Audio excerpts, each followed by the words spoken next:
Muchas gracias, señor presidente. Y antes de comenzar a hablar, me quiero tomar un minuto simplemente para responderle al diputado que hizo mención sobre el funcionamiento de la Comisión de Legislación Penal.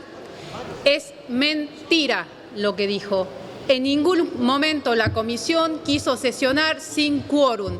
Ese día estábamos esperando y yo pregunté a los diputados presentes si podíamos esperar a los demás diputados, porque ese día fue un día donde el tema de los aviones fue complicado por el mal tiempo. Simplemente por eso, no fue así. Así que es mentira, es falaz lo que dijo. Y yendo ya al tema que nos convoca, el proyecto sobre la protección de derechos y garantías de las víctimas de delito, un proyecto presentado por el diputado Massa, la diputada Camaño, la diputada Alejandra Martínez y el diputado Petri, que cada uno de ellos han aportado y se ha podido trabajar en forma consensuada y elaborada el proyecto que hoy tenemos acá y traemos hoy acá en el recinto. Fue algo trabajado, fue algo pensado, fue la búsqueda de consensos para poder terminar y concluir con el proyecto que hoy estamos por tratar y que vamos a aprobar. Es, sin lugar a duda, poner fin a un paradigma que estaba oculto en nuestro país, que hacía tiempo se venía hablando sobre el tema de las víctimas, pero no se había establecido absolutamente nada. El rol de la víctima en el proceso penal parece ser una cuestión compleja, que si bien ha resurgido en la actualidad, ha sido analizado desde hace ya varias décadas. Digo que es compleja porque es objeto de estudio de diferentes ciencias, entre las que se encuentra la criminología, el derecho penal sustantivo y el derecho procesal penal. Actualmente se conoce una rama de la criminología que estudia el tema de una manera detallada, de una manera específica, que se llama o se denomina victimología, la cual actúa con otras ciencias, como es la psicología, las ciencias exactas y también la sociología. Diversos autores han dedicado en la materia y han enfocado el estudio de este problema, el problema del sistema penal en su conjunto, de los fines que persigue, de las tareas que abarca dentro del derecho penal y por sí los medios a su realización para alcanzar los fines y cumplir las tareas y de poner a disposición a través del derecho procesal penal. En síntesis, se trata de un problema de política criminal común al que debe dar solución el sistema en su conjunto. Por eso hablamos de esta confluencia de ciencias que intervienen en forma directa en su determinación. Y ya yéndonos al artículo 1, hablamos que el artículo 1 dispone que será una ley de orden público, optándose por la implementación de una ley especial, modificando el régimen procesal penal en la medida que define el concepto de víctima ausente en el Código Procesal Penal vigente. Por eso entendimos que al hablar de los derechos de las víctimas nos estábamos remitiendo en forma directa a un derecho de fondo y no de forma, dado que en caso contradictorio estaríamos violentando y vulnerando los principios de la libertad y de la igualdad. No podíamos dejar librado a que solo se incorporen a través de un código procesal a cada una de las provincias, sino que entendimos que tenía que ser algo que tenían que estar plasmado en el código de fondo, y así lo hicimos. En cuanto a las finalidades, se reconoce y se garantizan los derechos de las víctimas de delito, se reconoce la violación de los derechos humanos, en especial el derecho de asesoramiento, de asistencia, de representación. Se establece y se coordinan las acciones y las medidas necesarias para promover, para hacer respetar, para proteger, para garantizar y para permitir el efectivo derecho de las víctimas. Se introduce el concepto dado por ONU sobre lo que se entiende por víctima, algo que no estaba dentro de nuestro Código Procesal.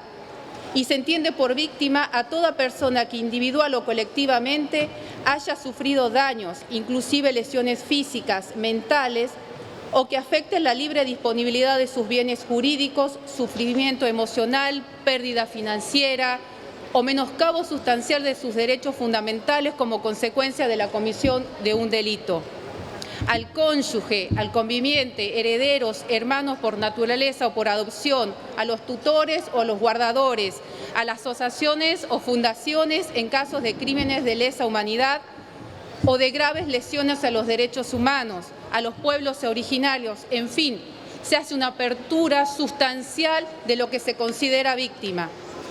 También se establece en un artículo los principios rectores que deben conformar y estar establecidos dentro de este nuevo régimen, como el principio de la dignidad, el principio de la buena fe, el principio de la debida diligencia, del enfoque diferencial y especializado según se refieran a distintas personas que por su vulnerabilidad, ya sea por su orientación sexual, etnia, condición de discapacidad, por sus características de ser personas mayores de edad, en fin, se tenga especial trato para estas personas. La gratuidad, la máxima protección, la publicidad y la transparencia, algo fundamental, en donde todas las acciones, los mecanismos y los procedimientos deben ser públicos, siempre que esto no vulnere, obviamente, los derechos de las víctimas. Rendición de cuenta, algo que por mucho tiempo no se ha tenido en cuenta, la rendición de cuentas. Los derechos consagrados es una nómina muy abultada de derechos consagrados, pero quisimos dejar establecido que los derechos que se expresan en ese artículo no son taxativos. Es una enumeración y es solamente taxativo, porque se deja la posibilidad de que en algunos otros ordenamientos provinciales donde se encuentren otros tipos de derechos, solamente no se tenga solamente en consideración los enumerados en este cuerpo normativo, sino que se pueda dar la posibilidad de sumar y de reconocerlos a aquellos otros derechos que no están expresamente establecidos. A recibir, por ejemplo, un trato digno y respetuoso, a ser informado por parte de la primera autoridad que intervenga en los derechos contenidos en la presente ley, a poder constituirse en forma gratuita como querellante o instituto análogo conforme al artículo 10 de la presente en los casos de los delitos previstos en el artículo 5, como son, por ejemplo, los delitos contra la vida, el abandono de persona, los delitos contra la libertad individual, los delitos de secuestro, de trata, homicidios y lesiones en riña, y todos aquellos que tengan que ver con la violación de la propiedad privada mediante la utilización del uso de arma de fuego. Asimismo, otra serie de derechos a ser notificada de las resoluciones y de algunos actos procesales que en muchas ocasiones lamentablemente no se habían hecho, los que dispongan el desistimiento, el archivo, la suspensión de actuaciones, las que dispongan la adopción de medidas cautelares personales que modifiquen, que atenúen, que supriman las ya dictadas, las resoluciones que pongan fin al procedimiento, en fin, una larga lista de aquellos derechos que hoy están reconocidos a través de esta ley.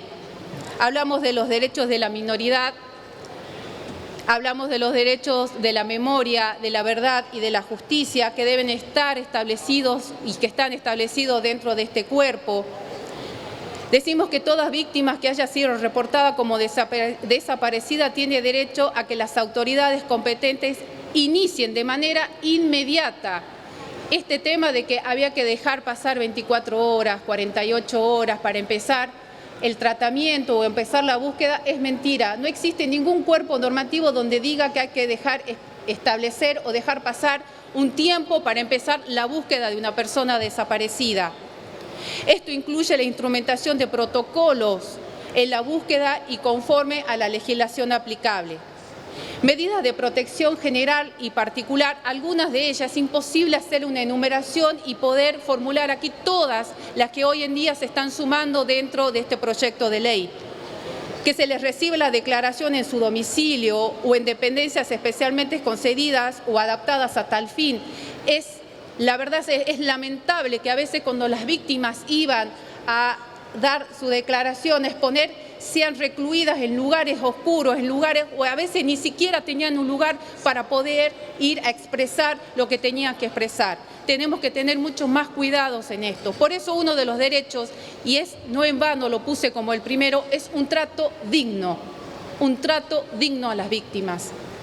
Las que eviten todo tipo de contacto entre las víctimas y el supuesto autor de los hechos o la reiteración de los mismos, para lo cual podrá hacer uso de tecnologías que permiten. Hoy en día tenemos que usar la tecnología para evitar la revictimización de aquellas que se animan a ir a denunciar. En casos de delitos contra la integridad sexual, violencia de género, contra la mujer, todos los derechos consagrados y reconocidos en la 26485, a recibir ayuda médica, psicológica especializada en los institutos públicos, ya sea del Estado nacional, provincial o municipal. Niveles de protección, importantísimo, asesoramiento las 24 horas, asistencia jurídica, representación letrada, medidas tendientes a asegurar la tutela efectiva de las víctimas, importante. La creación de un programa de intervención urgente. Dentro de este programa se van a tener en cuenta los gastos de atención médica, internación, prácticas urgentes, análisis y todos los insumos que sean necesarios, hasta en medicamentos si es urgente el mismo. Gastos de transporte, en fin. Voy a hacer solo una enunciación de algunos de ellos.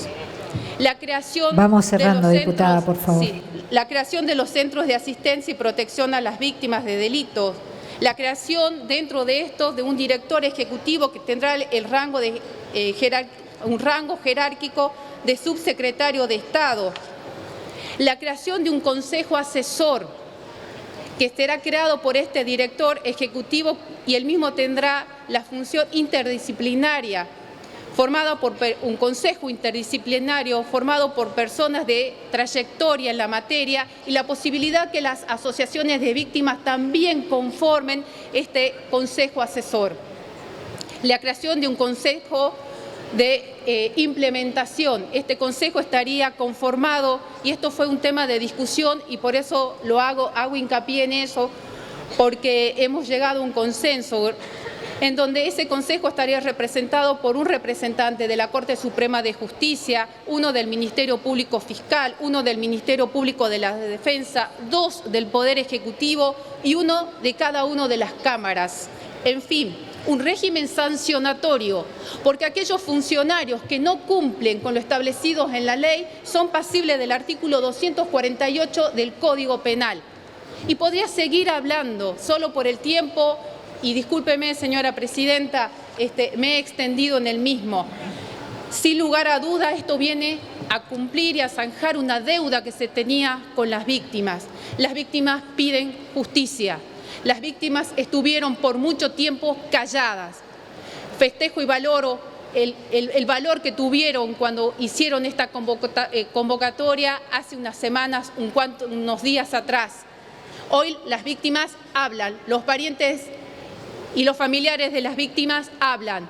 No tendrán un resarcimiento a aquellos que perdieron a sus familiares, pero quieren que el Estado y a través de los órganos que corresponden les den y les brinden lo menos que necesitan, que es justicia y un trato digno, equitativo e igualitario. Muchísimas gracias, señora presidenta. Gracias, diputada Burgo.